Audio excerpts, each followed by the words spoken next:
হাসিনা নৌকা তুলে দিয়েছে যে দলীয় প্রতীক থাকবে না। এই স্থানীয় নির্বাচনে যখন দলীয় প্রতীক দেয় তখন আমরা বলেছিলাম শেখ হাসিনা এবং আওয়ামী লীগ সংঘাত সহিংসতাকে গ্রাম পর্যন্ত ছড়িয়ে দিয়েছে এই অভিশপ্ত নৌকা দিয়ে। এই নৌকা বলছে রুহুল আমিন নৌকা না, এই নৌকা দেশের মানুষের জন্য অভিশপ্ত নৌকা। এই নৌকা যে কাজ করছে ফিরাউন নমরুদকে ছাড়িয়ে গেছে, তাই আজকে জনগণ এই নৌকা থেকে মুখ ফিরিয়ে নিয়েছে। যেই কারণে আজকে স্থানীয় নির্বাচনে নৌকা তুলে দিয়েছে।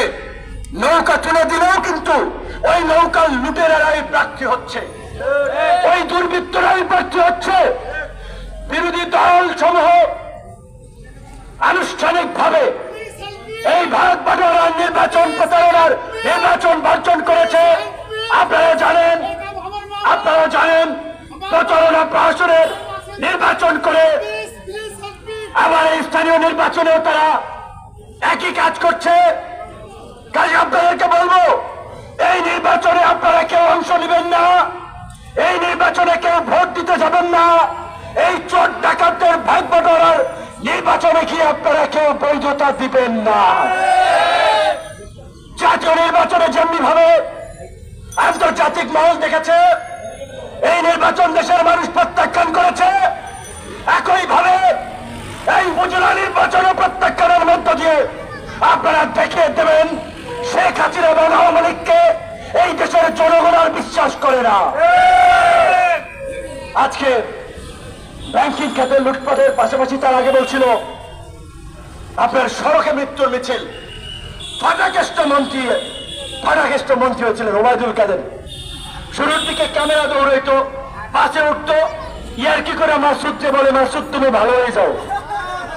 আচ্ছা আপনারা হাসি ঠাট্টা করে মজা পান, ভাইরাল হয়, বাস্তবতা একটু বিবেচনা করেন।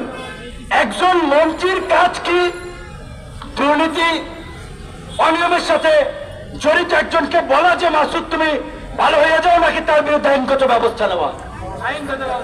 আইনগত ব্যবস্থা না নিয়ে তারা ভাড়ামি করছে, প্রশাসন করছে, তামাশা করছে। সড়ক পরিবহন মন্ত্রণালয়ের দায়িত্ব নিয়ে বসে আছেন, ফাটাকেষ্টগিরি করার জন্য কয়েকদিন ভাইরাল হয়েছেন, মিডিয়ায় নিউজ হয়েছে, আর সড়কে মানুষের মৃত্যুর মিছিল চলছে। আমাদের ভাইরা বলেছে 2023 সালে 6,500 মানুষ সড়ক দুর্ঘটনায় মারা গিয়েছেন। গত এক মাসে 565 জন মানুষ এই সড়ক দুর্ঘটনায় নিহত হয়েছে। প্রতি বছর সড়কের অব্যবস্থাপনা, ফিটনেসবিহীন গাড়ি, প্রশিক্ষণ না থাকা ড্রাইভার, বেপরোয়া গতি, এর কারণে প্রাণ ঝরে যাচ্ছে। আফসোস আমাদের তথাকথিত শিক্ষিত যুবক, তরুণ শিক্ষিত মানুষ তারা রাজনীতি থেকে নাক ছিটকে আছেন।